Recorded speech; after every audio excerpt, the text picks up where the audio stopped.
Assalamualaikum warahmatullahi wabarakatuh.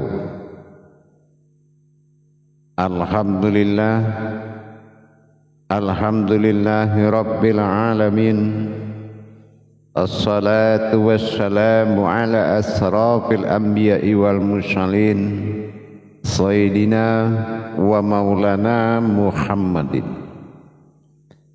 Asyhadu an la ilaha illallahul malikul haqqul mubin wa asyhadu anna Muhammadan abduhu wa rasuluhu was-sadiqul wa'dal amin.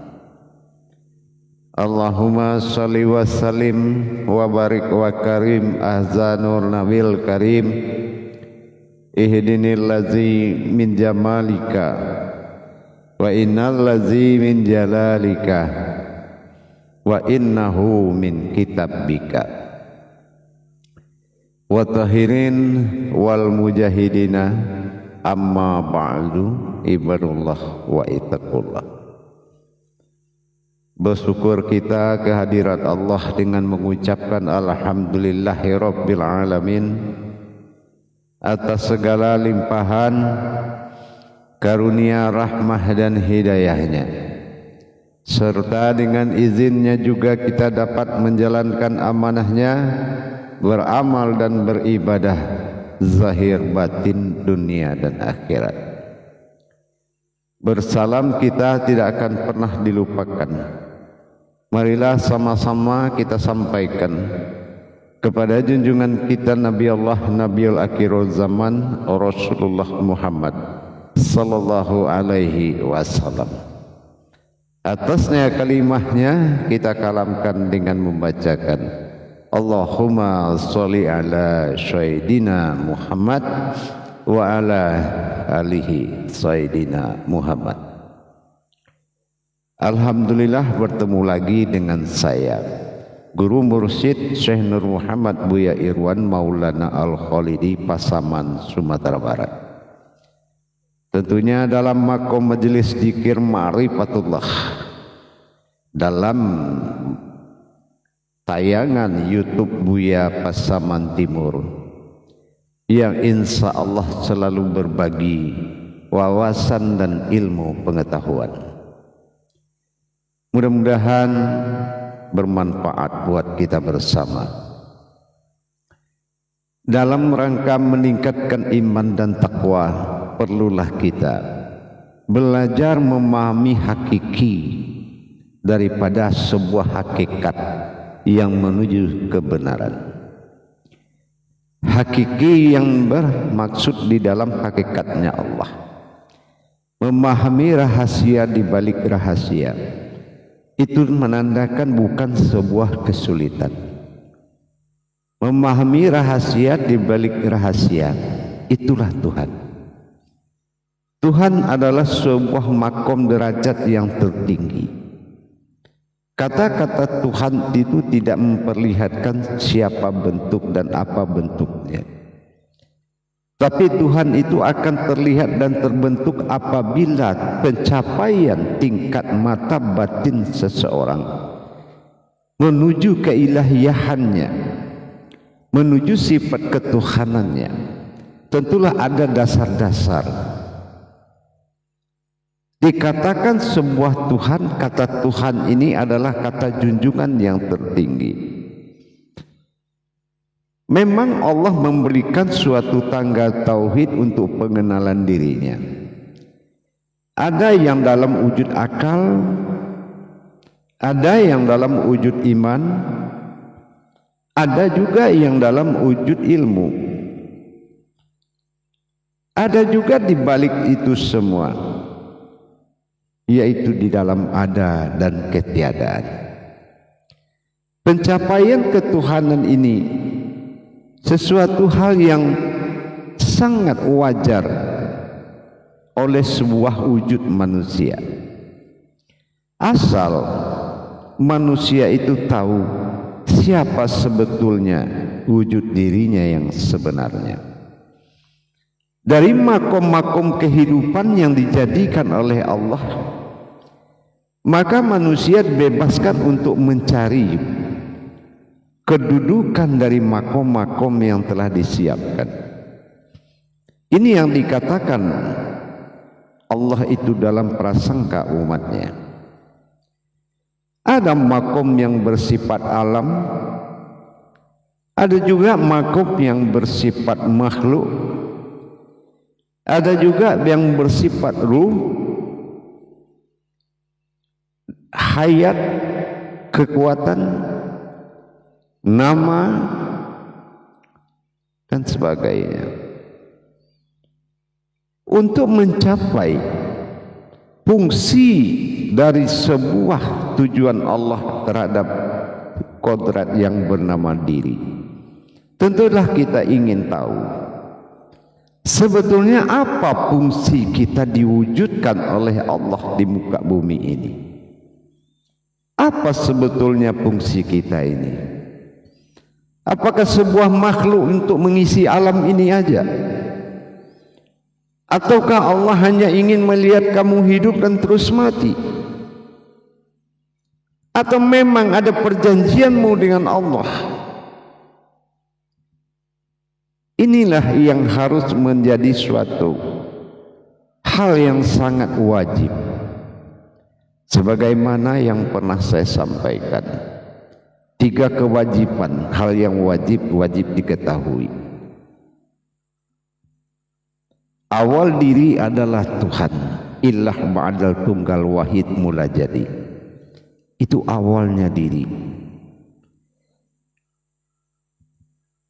Setelah ingin dia menjadi Tuhan, maka alif kedua, yaitu awaludin ma'rifatullah, maka telah bernama, jatuhlah ke iman.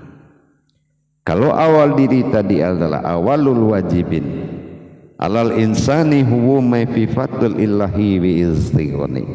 Ini kodratnya ilmu. Tapi kalau sudah alif kedua awaludin ma'rifatullah, ini iman. Kalau hal iman ini kembali kepada prasangka, apakah iman ini berartikan sesuatu yang mengimani atau yang diimani atau beriman?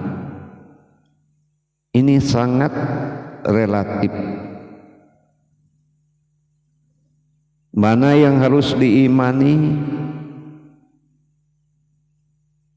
mana yang harus kita mendirikan iman, di mana saat iman itu bisa didirikan. Yang namanya iman tidak akan pernah mendapatkan kepastian wujud. Itu namanya iman. Yang ketiga, Allah memberikan fasilitas, yaitu adalah akal yang diindahkan oleh akidah dan akhlak. Akal adalah pertahanan kuat di dalam kehidupan diri. Keyakinan pun bisa diatur oleh akal. Akal adalah peringkat pertama yang sangat kuat yang direndahkan oleh orang-orang fasik. Kalau orang-orang fasik dia sangat merendahkan fungsi akal. Tapi Allah sangat memuliakannya. Kenapa? Apabila fi'lu mumkini aw tarkuhu, kata Allah. Apabila akalmu sudah takluk dan berpikir mungkin, tidak ragu dan tidak bertanya-tanya lagi. Inilah yang diminta oleh Allah.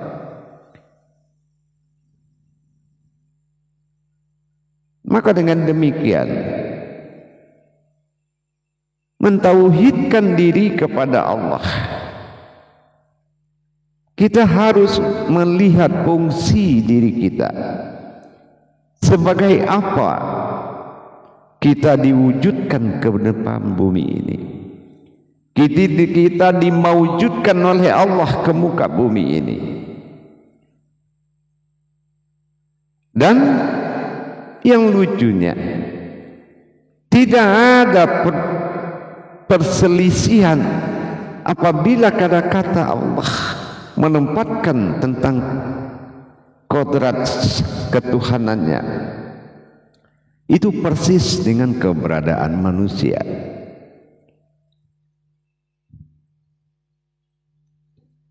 Kalaulah kita sadari lapisan-lapisan diri yang dijadikan oleh Allah dengan tujuan menyatakan la maujudun illallah, sesungguhnya semua yang kunyatakan adalah diriku, sehingga engkau tidak memiliki sesuatu apapun kecuali engkau menikmati sebuah wujud bernama diri yang kuamanahkan.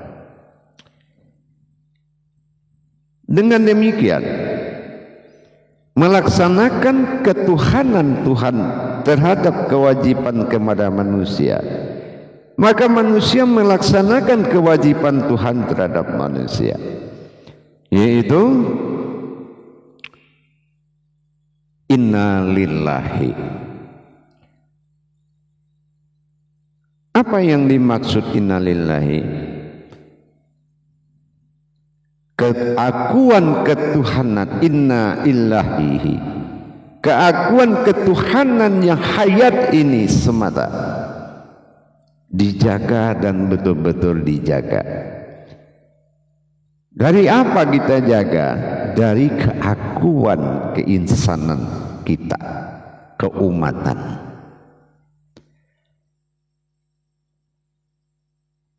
Penjagaan inilah Allah amanahkan muqarabatun firruhi, waspadai tentang siapa ruhmu, muqarabatun fil qalbi, waspadai dan jaga hatimu, muqarabatun fis sirri, waspadai dan jaga rahasia. Apa yang dimaksud oleh Allah? Karena tiga komponen ini adalah asal daripada usul diri kita semua.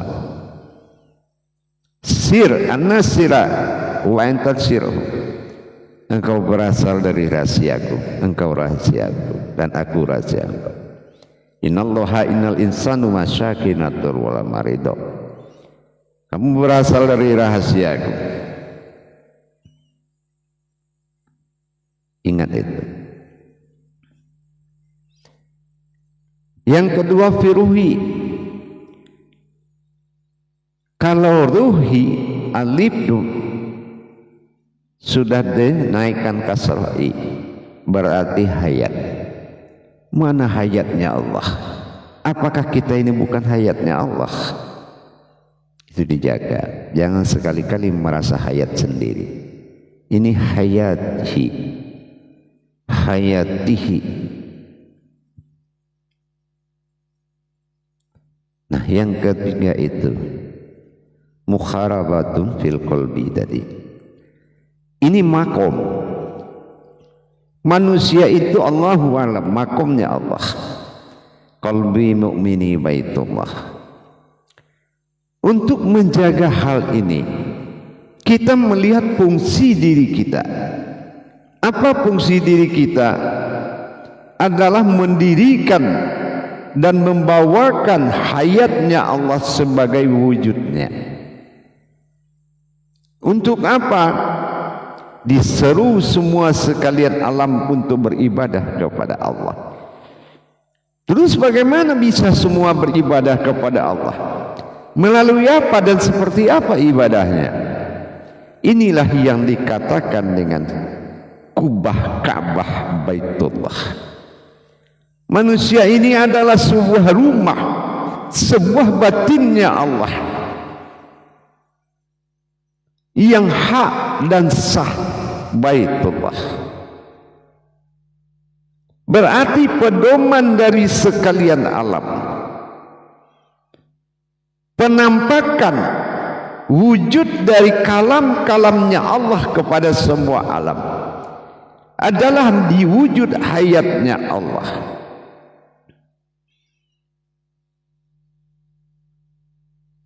Mana dasar ketuhanan di wujudnya diri kita ini sehingga semua alam menyeru kepada Allah melalui utusannya Allah, khalifatullah. Dasar bertuhan itu adalah kiblat. Bagaimana cara kita menyediakan kiblat kepada Allah oleh seruan oleh sekalian alam?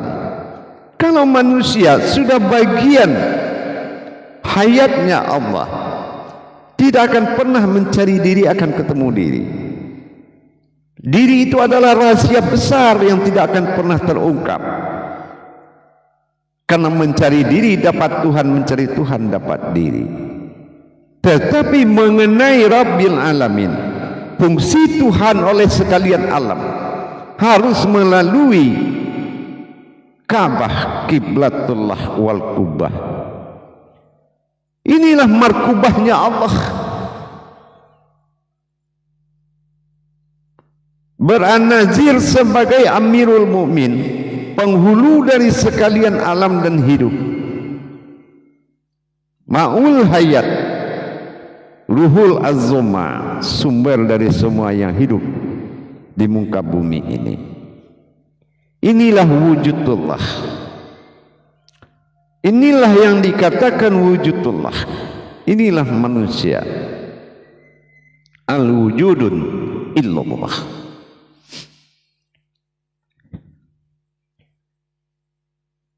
Tinggal lagi kita harus mencari. Kalau perwalian sebagai ma'ul hayat sudah cukup tubuh untuk mewakili setiap ruh. Ini yang dikatakan jasad melihat kepada ruh, atau dibalik ruh juga melihat kepada jasad. Berarti jasad sudah bisa mewakili semua ruh. Bagaimana dengan ruh? Ruh ini berasal ala firuhi ulun narun. Ruh itu berasal dari nur. Maka nur adalah hayatnya Allah. Mana hayatnya nurnya Allah? Inilah wujud. Inilah penampakan. Penampakan diri adalah hayatnya Allah sebagai makhluk. Sebagai makhluknya Allah. Inilah jasad.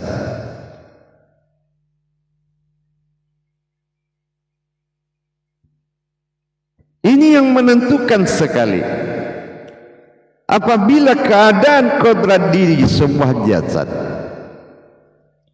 tidak menjadi suatu nikmat wakil wa nikmat nasyir, maka alam tidak akan pernah menyembah Allah kalau ma'ul hayatnya tidak bisa menjadi imamnya untuk menjalankan kewajibannya kepada Allah. Ini alam akan bersifat terkutuk. Kenapa dia terkutuk? Karena khalifahnya tidak membawa dia beribadah kepada Allah. Kalau enggak, untuk apa jasad ini kita sandang? Baik buruk alam ini tergantung kepada kehidupan kita. Hubungan vertikalnya sangat kuat. Di mana kita fungsikan? Inilah yang dikatakan dengan ruhul azma. Sumber dari sekalian hidup adalah diri, hayat.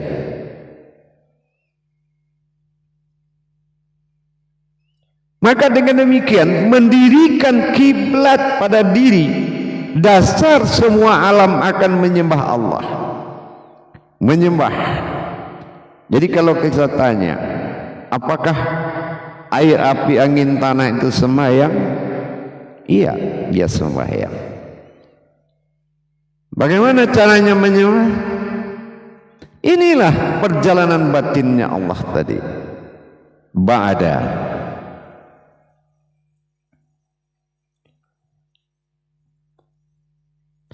Yang melaksanakan tajalli di dalam salat, bergeraklah seorang khalifahnya Allah, alif aftar, nyata, yang disebut dengan ta'ala, sifat menyembah bagi wujud Tuhan.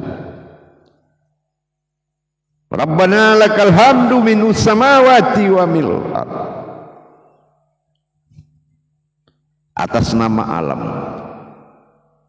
bersujud dan menyembah memohon ampun alam dari siapa yang bergerak di dalam solat tadi. Inilah seorang nikmat wakil, khalifatullah di dalam membimbing hayat alam ini bergerak, sujud, rukuk, berdiri. Inilah yang dipimpin dalam kodrat yang kita sebut dengan kodrat yang menyembah, alam yang memuji, itu disebut dengan wujudun al-Muhammadun. Wujudun al-Muhammadun. Itulah Muhammad yang menyembah Rabbil alamin dan rahmatan fil alamin. Wujudku sendiri yang bisa menyembahku. Barulah nanti di sini terjadi qabla mutu antabutu. Sifat alam adalah mati, dia menyembah dengan kematiannya. Makanya kita tadi sudah melipat tangan, qabla mutu antamutu. Terus siapa yang hidup? Inilah hayatnya Allah, batinnya. Ini yang dikatakan dengan diri an-nasir. Ini yang tersirat. Ruh dari Allah disebut dengan ruhani, ruhku. Datanglah ruhku menghadap kepadaku.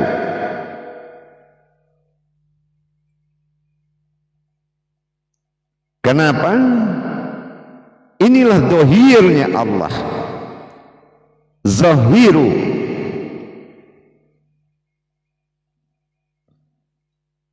Kita membuktikan zahirunya apa? Yang bergerak di dalam melaksanakan rakaat ini adalah imaminullah, imam besar bagi sekalian alam. Geraknya, kodratnya. Tapi yang melaksanakan ijab hakikat adalah berdirinya Tuhan yang tidak akan pernah dia ruku kepada siapapun. Inilah ketunggalannya, wujud. Itu yang sir.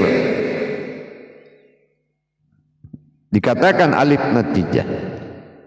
Dia ada, tapi tak terlihat. Yang bergerak menghadap kepada yang diam. Yang diam menjaga ketuhanannya dan menerima penyembahannya. Inilah lam alif, lam jalalah, yang dimakamkan kepada Bakah Ka'bah Baitullah, atau dikatakan dengan markubah. Lam jalalah adalah aras Baitullah, batinnya Allah. Ini yang dikatakan Baitullah. Sementara alif adalah sirnya Allah.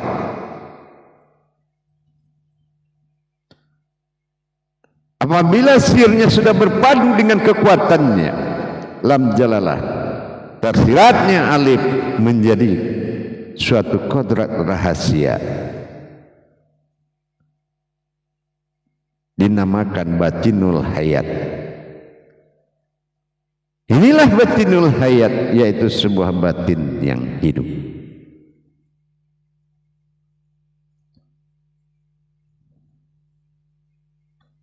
Dengan demikian kita sudah bisa melihat fungsi diri kita sebagai ma'ul hayat. Lam jalalah akan mengantarkan sumber daripada semua alam, hayat dari semua alam. Lam jalalah disebut juga dengan lam alif.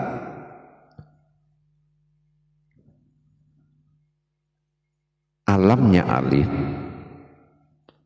Berarti di sini kita sudah melihat bagaimana bertajalinya satu nadinya lam alif lam jalalah ini menjadi satu nadi, dan disebutlah makom ini dengan markubah atau Ka'bah atau pedoman kiblatullah, Dan Baitullah adalah jalalah yang sangat kuat.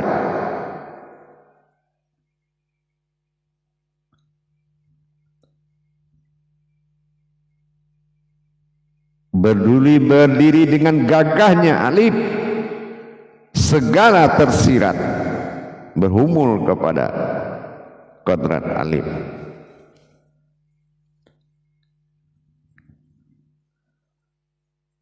Apabila telah didirikan di antara keduanya lam alif yang disebut dengan Baitullah,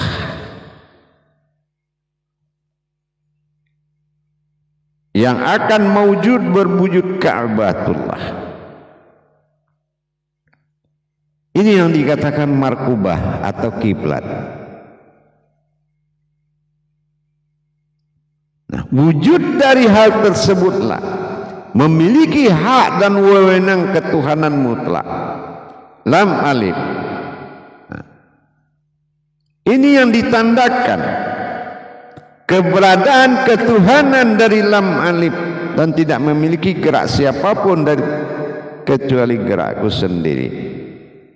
Disinilah fungsinya yang dikatakan sebuah tauhid ketuhanan yang disebut dengan Hamzah. Hamzah adalah suatu makom menandakan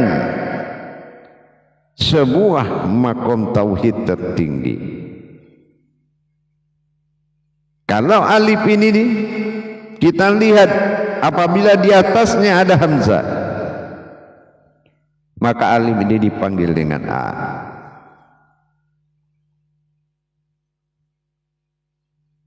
Inilah menandakan martabat ketuhanannya. Jadi wujud batin sir, batin dan sir markubah dan Baitullah tadi. Baitullah dan sirullah dalam perjalanannya bermartabat Hamzah dan berkedudukan sebagai rumahnya Allah. Ini yang disebut khalbi atau dalam hijaiyah dibaca dengan ya.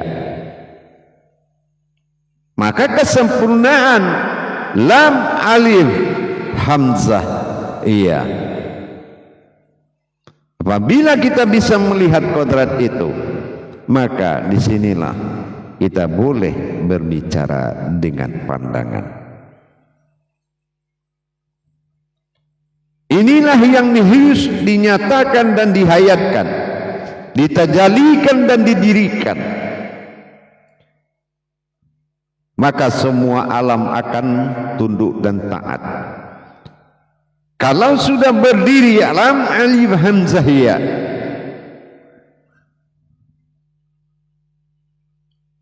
maka wujud dari kata tersebut menjadi kiblatullah. Wujud daripada kalam itu akan menjadi kiblatullah dan diberikan suatu anazir fil wadzirun, penampakan wujud ini. Inilah dikatakan wujud, yaitu az-zahiru. Dengan adanya perpaduan sir dan batin markubah tadi, batin baitullah melahirkan keakuan aku. Lam alif la, maka disinilah hu jatuhnya menjadi keakuan. Siapa aku? Maka mereka akan melihat inilah wujudku. Wujud Allah dalam batin, mewujud Muhammad pada rohani, nyatalah Adam pada jasad. Ini yang dikatakan la mawujudun illallah.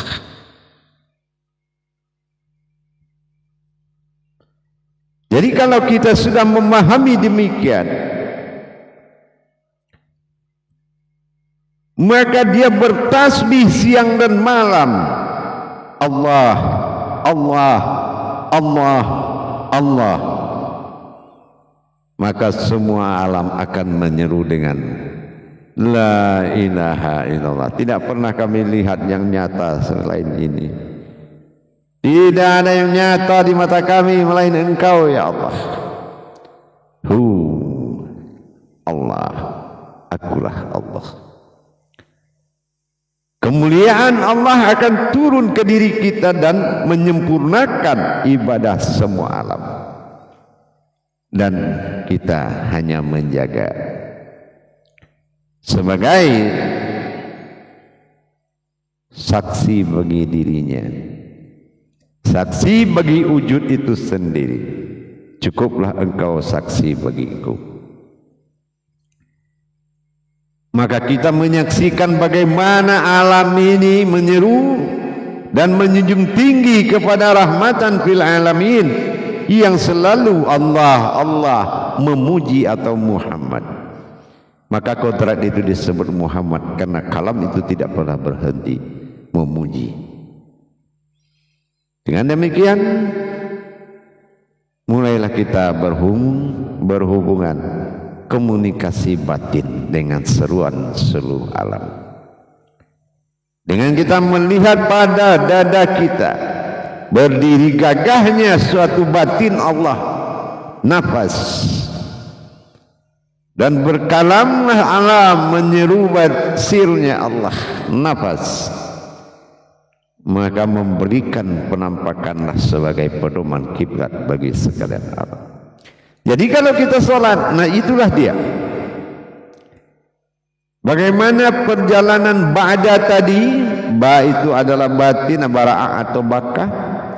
Dal itu adalah suatu perjalanan. Bagaimana perjalanan batin itu? Melihat kepada wujudnya yang ada di dalam Al-Fatihah. Maka disitulah mereka menyeru, ridholah ya Allah. Maka yang berdiri di dalam Al-Fatihah akan menjawab amin atau aku. Disinilah indahnya perjalanan batinnya Allah. Markubah Ka'bah Baitullah. Inilah fungsi diri kita, membawa martabat ketuhanan untuk seruan oleh sekalian alam. Tapi kalau sudah mengkaji kepada sebuah wujud, tidak akan pernah dikaji wujud dan maujud. Tapi kalau kita kaji wujud, sudah pasti maujud adalah penampakannya.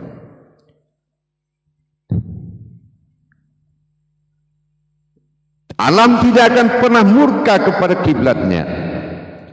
Tapi sayang, mungkin lebih jauh, kiblat ini juga sudah tidak lagi menjadi kiblat alam, tetapi seorang yang mengaku bisa dan menari-nari di depan alam. Seorang yang mengaku tahu dan menari-nari di depan alam, dia tidak melihat lagi wujud Allah pada dirinya, tetapi dia melihat wujudnya sendiri dalam menyampaikan ilmu pengetahuannya. Hati-hati, hakmu tetap akan hakmu, yang tidak hakmu selalu tidak akan menjadi hak. Jangan berbuat baik dengan mentiadakan Allah, tapi dirikanlah kebenaran dengan mentiadakan diri dan mewujudkan segalanya, yaitu sifatullah.